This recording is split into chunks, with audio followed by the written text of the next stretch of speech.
Hello and good morning, everyone. It's Monday. I had a great weekend. A few little hiccups here and there, but overall it was good. Had some family time. We went camping. If you saw my other video, this is kind of an update to that because I felt like it was necessary to update you all or kind of go over everything because I know it's supposed to be a part of my adventures in thrifting segment, but I wanted to kind of tie that in. I know you're probably thinking it was just a normal vlog of us camping, but it actually is supposed to be how we have these inexpensive family vacations without spending a lot of money. So first things first, I know I told you that it costs us $40 for a weekend at this campsite that we go to. It's at a forest preserve that is in the state we live in. Um, and they have a campground there as well as like a nature preserve, I believe. But they have trails and things, so it's really fun. But yeah, it costs us $40 for 2 nights, and that's the cost on a normal weekend. So it's $20 a night, and electricity is included. They do not have water hookup, which it's fine.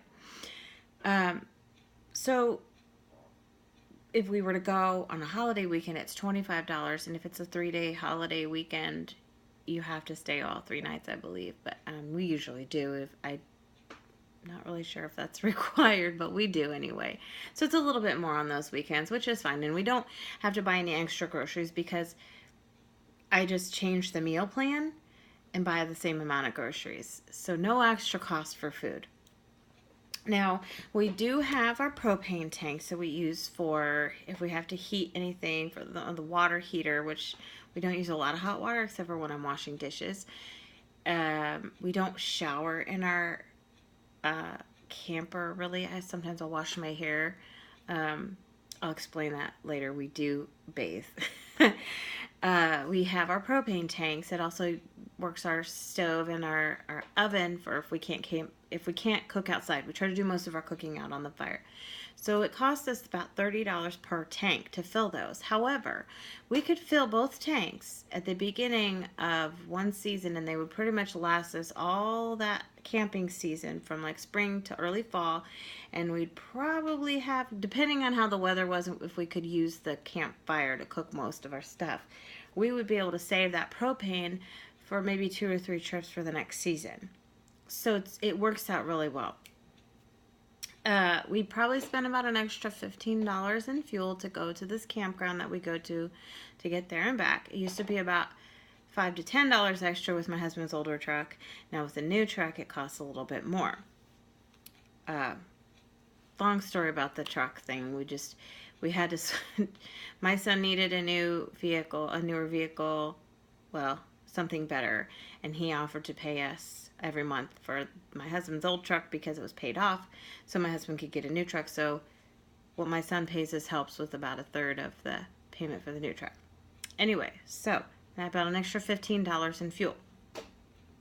Now, last summer when we bought the camper, we got a good handful of trips out of it last year. So what I did was I just took about $20 and went and got what I could with that to fill the camper. And then this was after I looked around the house to see, was there something we're not using at home that we could use in the camper? I went to now I should tell you, our camper came with a lot of supplies because the couple we bought it from, they were older, and bless them for giving us such a great deal on this camper. They no longer were able to camp, so they basically left everything in there. Plates, cups, utensils, bedding, towels, even some lights. A lot of stuff was still in there. We had to buy a few extra things, of course, to accommodate for our family. But I went to our local thrift store, Goodwill. Like I said, I looked through the house. We had some extra sheets. We did need to replace some of the bedding because it had been used. But other than that, it was really good. Like we ended up buying like a $7 memory foam pad to put on the mattress so that it would be a little more comfortable for us. And we put a couple newer pillows. We were getting ready to replace some pillows in the house, so we swapped them out. And then this year, I actually slowly started replacing some of the things that were getting older. Like there were some older towels, and there's these small bath towels that were barely big enough for a toddler, and I don't know why. But anyway, so we were getting ready to buy new towels and stuff for our bathroom here, so I just took the older towels and put them in the camper because we don't use them that much. Now the deal with the bathing, since we're talking about towels, we have at the campground we go to, they have a very nice shower house.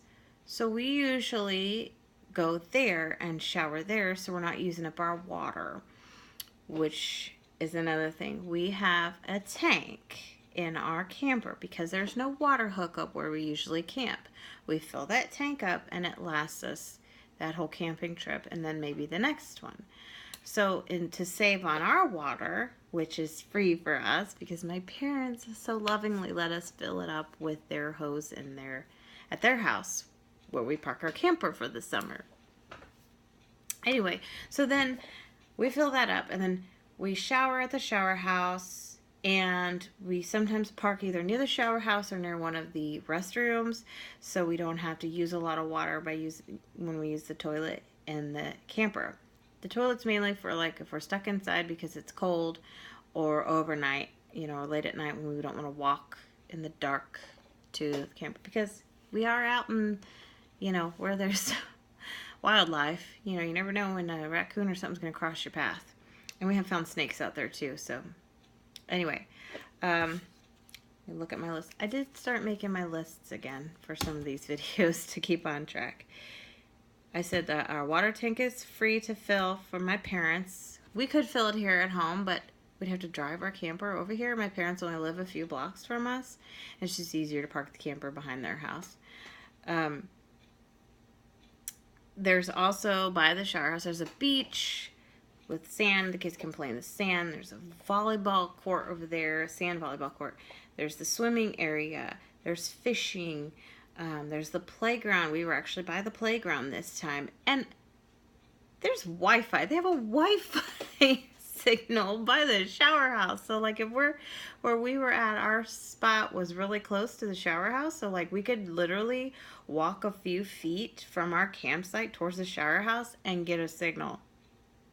Not that our kids needed it. My older son thought he needed to check his phone periodically, but we don't let the kids on a lot of the electronics unless it's like raining or there's not much else to do. We do have a DVD player in there with a little TV. The kids can watch movies at nighttime before going to sleep, or like it was a little bit cold this weekend, so we let them sit in there and stay warm, and it was fine. They were being good and nice to each other. So then we can fish too, and we either we buy some bait on the way there, which I think is $5 or less for what we buy, or we just buy an extra pack of hot dogs when we go get groceries, and that's like 80 cents, and for some reason that works really well. But we didn't fish this last time. It was just too cold to sit out there. There's free trails to walk on, so we get some exercise. The kids bring their bikes. They can ride their bikes around. I don't believe we are allowed to take the bikes on the trails. Well, we don't let our kids ride their bikes on the trails anyway. Just because you never know how the terrain is going to be. A little bumpy. You like that? So yeah. Excuse me, goodness.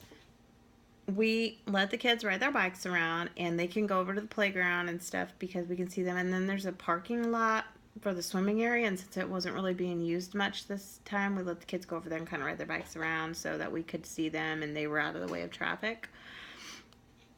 I think I had mentioned in my video we had free firewood. My husband helped take down a tree at his parents' house, this big, huge tree that had to come down anyway. And it was also in the way of getting to the shed where we're going to park our camper for the winter. So we have free firewood from that. And then they're getting ready to take down another tree soon, so that'll be even more firewood. We also use the firewood here at our house, in our backyard, on our patio with our fire. We have a fire like pit table thing. So that was nice. And then the fire pit there's a fire pit included with our campsite as well, and a picnic table. So we just take our little fold-up table and have our little outdoor setup there. So I do a lot of meal prep outside there, and we do a lot of stuff outside as much as we can, even if it's a little chilly. And then we had our Easy Up over the fire. We have that just in case there's a little bit moisture. If it rains a little bit, our fire stays dry. That belongs to my parents. They don't really use it anymore, so we kind of just keep it stored in our camper so it's out of their way, and then we can use it when we need it. If they need it, they can get into the camper and take it out for whatever reason. So that works out great. And then one more cost that we have is $58 every year to keep the camper registered. And eventually we're going to put a little bit of insurance on it. We weren't sure if we were going to, and I talked to someone at our insurance company, and it wouldn't really cost that much extra to insure it. But we're kind of waiting until my son turns 17, because our insurance is through the roof right now, but we get every discount we can have right now, and our insurance is still up there. But we're going to wait till next season after my son will turn 17, and our insurance on our vehicles will go down, so I can add the insurance for the camper. So far we've had no problem with the camper. Fingers crossed, knock on wood, that nothing happens. We have one more camping trip with our scouts, which that's a great thing. We don't pay for a camping spot there because our scout pack goes out to this campground that it's a different campground than what we usually camp at, but we go out there and we clean for a couple hours, raking leaves, picking up sticks, whatever they need us to do. And that earns us 2 family campouts per year and a free big space for us all to camp and park and hook up to water and electricity. And it's great. And we bring our own firewood, so there's no extra cost to us except for fuel.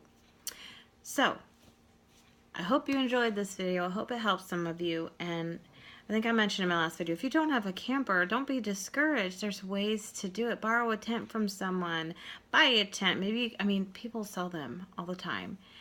There's ways to get around it and have fun family time that doesn't cost you a fortune. I've totally thought of all kinds of ways for us to do this if we hadn't had a camper, which we have done in the past. So anyway, hope you enjoyed my videos. I'll see you later.